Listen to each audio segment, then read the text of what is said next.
Hi friends. So today in this video we are going to learn about RISC and CISC architecture.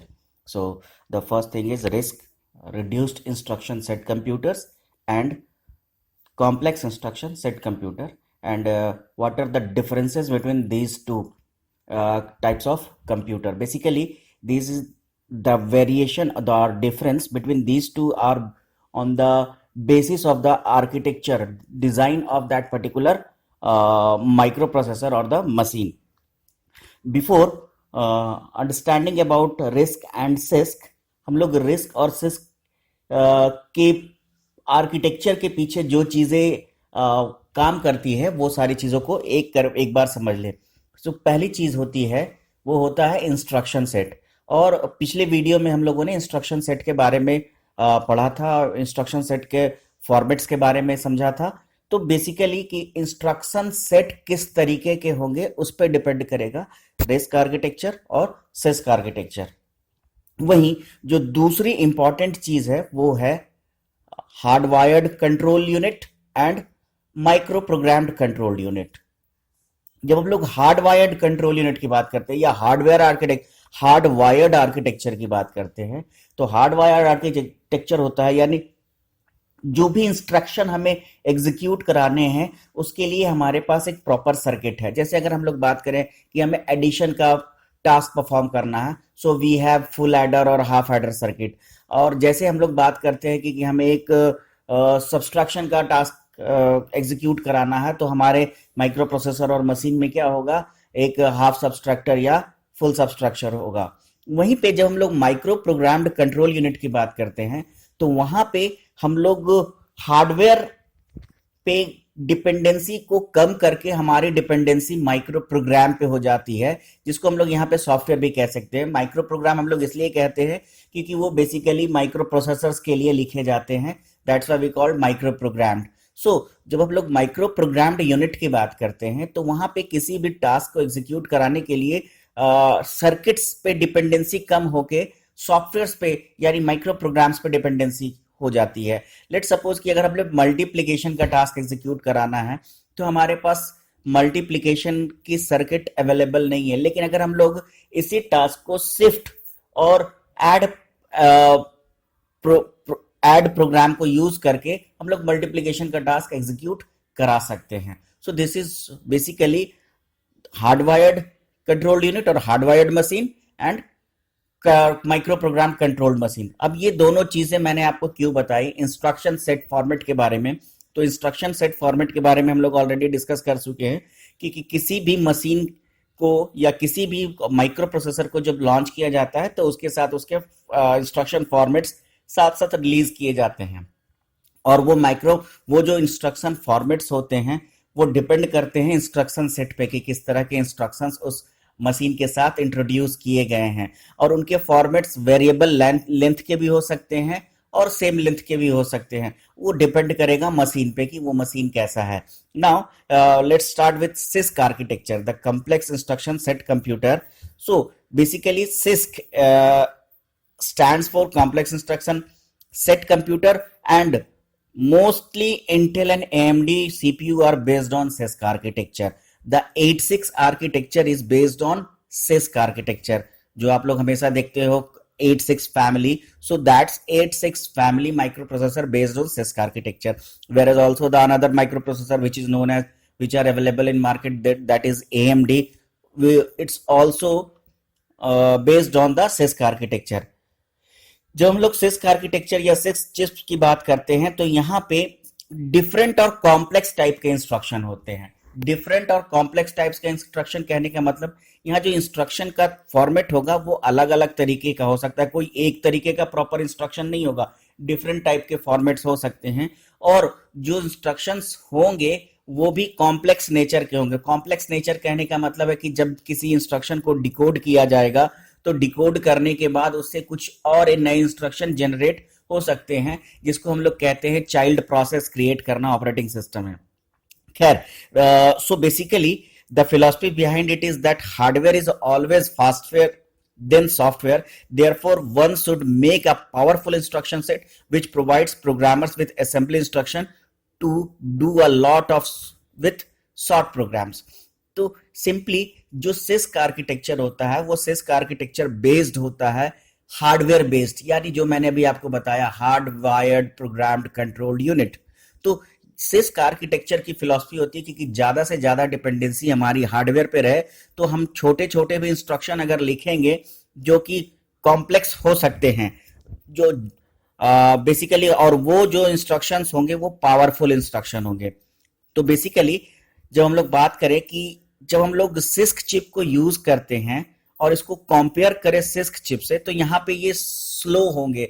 Y? Because इनका complex instruction होने की वजह से उस instruction को decode करना पड़ेगा, और डिकोड करने में क्या होगा, टाइम लगेगा। और उसके साथ ही साथ एक इंस्ट्रक्शन हो सकता है एक दो तीन इंस्ट्रक्शन को और एग्जीक्यूट करे, that's why it is relatively slow with risk architecture. जब हम लोग वहीं रिस्क की बात करते हैं, रिड्यूस्ड इंस्ट्रक्शन सेट कंप्यूटर, तो ये जो रिड्यूस्ड इंस्ट्रक्शन सेट कंप्यूटर है ये आया था लगभग मिड 1980s में, 84, 85, 86 के आसपास, और ये रिएक्शन था सिस्क चिप का। और इसकी फिलॉसफी थी कि the philosophy behind it is that almost no one uses complex assembly language instruction as used by CISC, and people mostly use compilers which never use complex instruction. यहां पे जो philosophy है वो हार्डवेयर बेस्ड फिलॉसफी नहीं है। यहां पे जो फिलॉसफी है कि हमारे पास अब कंपाइलर है, क्योंकि जब सिस्क आर्किटेक्चर के माइक्रो प्रोसेसर इंट्रोड्यूस किए गए थे तो वहां पे डायरेक्टली मशीन के साथ कम्युनिकेशन होता था, जबकि सिस्क आर्किटेक्चर का तब इंट्रोड्यूस किए गए जब हमारे पास डायरेक्टली मशीन से डायरेक्टली जो हमारी प्रोग्रामिंग लैंग्वेज थे वो मशीन से इंट्रोड्यूस नहीं होते थे, वो कंपाइलर की मदद से पहले ट्रांसलेट किए जाते थे और उसके बाद उनका एग्जीक्यूशन हार्डवेयर पे होता था। सो यहाँ फिलॉसफी थी कि जब हमारे पास कंपाइलर्स है तो हम कॉम्प्लेक्स इंस्ट्रक्शन को यूज ना करके हम लोग प्रोग्राम्स को ऐसे बनाएं कि वो फिर डिकोड हो के और सिंपल इंस्ट्रक्शन हमारे पास जो रहेंगे उनके थ्रू हम उसे एग्जीक्यूट करवा सकेंगे। और जितने भी एप्पल के माइक्रो प्रोसेसर्स होते हैं वो रिस्क आर्किटेक्चर पे बेस्ड होते हैं, और ये सिंपल होते हैं, इंस्ट्रक्शन फास्ट होते हैं। क्योंकि यहाँ पे इंस्ट्रक्शन फास्ट होने की वजह ये होती है, इंस्ट्रक्शन का एग्जीक्यूशन फास्ट इसलिए होता है क्योंकि यहाँ जो भी इंस्ट्रक्शन होते हैं वो लगभग सेम साइज के होते हैं, सेम नेचर के होते हैं, और उनमें कोई कॉम्प्लेक्सिटी नहीं होती है, सिंपल इंस्ट्रक्शन होते हैं, जिसकी वजह से ये अगर कंपेयर करें सिस्क आर्किटेक्चर बेस्ड कंप्यूटर के जो इंस्ट्रक्शन को एग्जीक्यूट करने में टाइम लगेगा, उससे इस आर्किटेक्चर के इंस्ट्रक्शन को एग्जीक्यूट करने में कम टाइम लगेगा।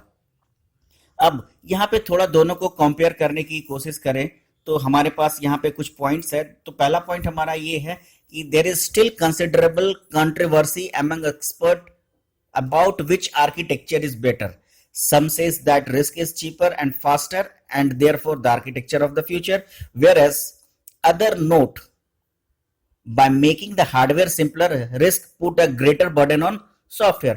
तो यहाँ पे कुछ लोग अपने अपने अलग अलग फिलॉसफी को बताते हैं कि कोई कहता है रिस्क आर्किटेक्चर बेटर है, कोई कहता है सिस्क आर्किटेक्चर बेटर है।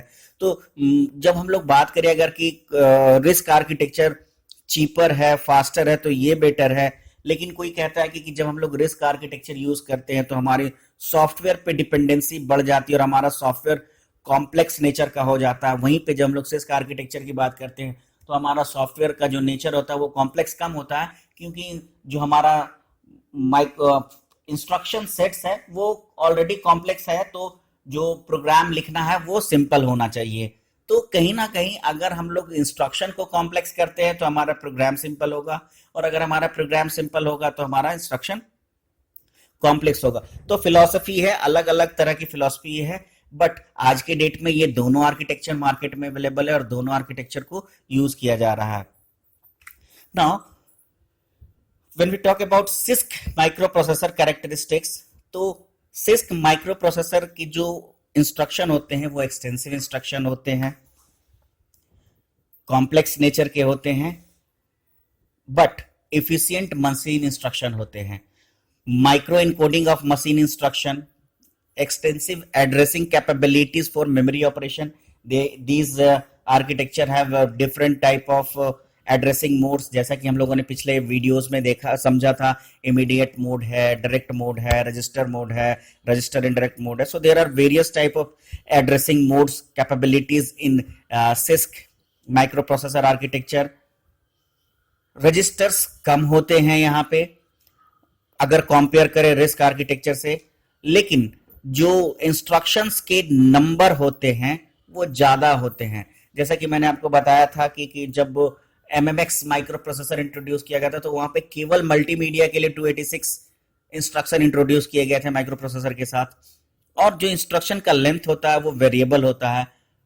जो इंस्ट्रक्शन का फॉर्मेट होता है या लेआउट, जिसको हम लोग इंस्ट्रक्शन फॉर्मेट कह रहे थे, वो थोड़ा कॉम्प्लेक्स नेचर का होता है. किसी में 4 बिट का ऑप कोड है, किसी में 6 बिट का ऑप कोड है, कहीं पे ऑपरेंड का साइज कम है, कहीं पे दूसरे ऑपरेंड का साइज ज्यादा है. तो यहाँ पे जो इंस्ट्रक्शन का जो लेआउट है वो थोड़ा सा कॉम्प्लेक्स है, सिमिलर नेचर नहीं है. सो यहाँ थोड़ी यहाँ पे दिक्कत होती है. और जैसा कि मैंने आपको बताया कि एक सिंगल इंस्ट्रक्शन वो कॉम्प्लेक्स नेचर का हो सकता है और मल्टीपल ऑपरेशन परफॉर्म कर सकता है. जैसे अगर सिंपली में हम बात करें कि हमारे पास एक इंस्ट्रक्शन है मल्ट, MULT, जो कि 86 माइक्रो प्रोसेसर का एक इंस्ट्रक्शन है. तो जैसा मैंने बताया कि मल्ट ऑपरेशन, तो हमारे पास यहाँ पे मल्ट ऑपरेशन को परफॉर्म करने के लिए फिर वो 2 ऑपरेशन में, पहला शिफ्टिंग का काम करेगा, फिर एडिशन का काम करेगा. तो वो मल्टीपल ऑपरेशन कर सकता है, या वो इंटरप्ट जनरेट कर सकता है और किसी दूसरे इंस्ट्रक्शन को क्रिएट कर सकता है, किसी दूसरे ऑपरेशन को परफॉर्म कर सकता है. जब हम लोग इंस्ट्रक्शन साइकिल की बात करते हैं तो इंस्ट्रक्शन साइकिल में एक जो लास्ट फेज होता है, पहला फेज होता है फेच साइकिल, दूसरा डिकोड साइकिल, तीसरा एग्जीक्यूट साइकिल, और एक चौथा फेज भी होता है जिसको हम लोग कहते हैं इंटरप्ट साइकिल, और ये ऑप्शनल होता है.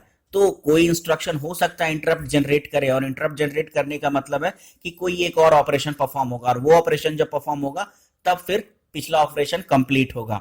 सो these are the characteristics of CISC microprocessor architecture.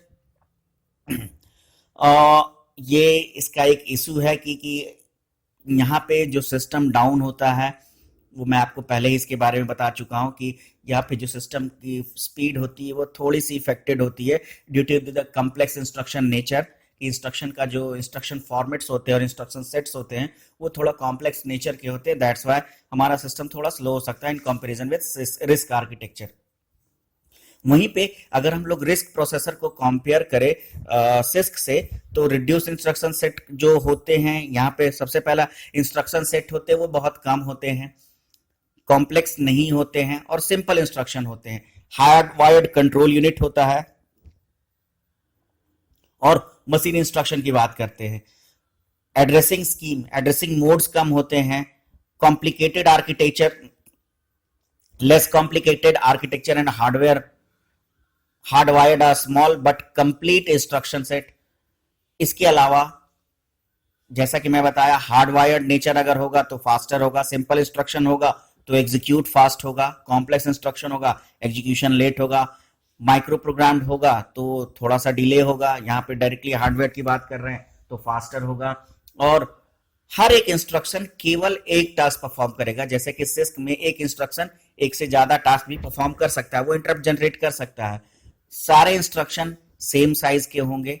तो these are the basically difference between RISC and CISC architecture. So in this video,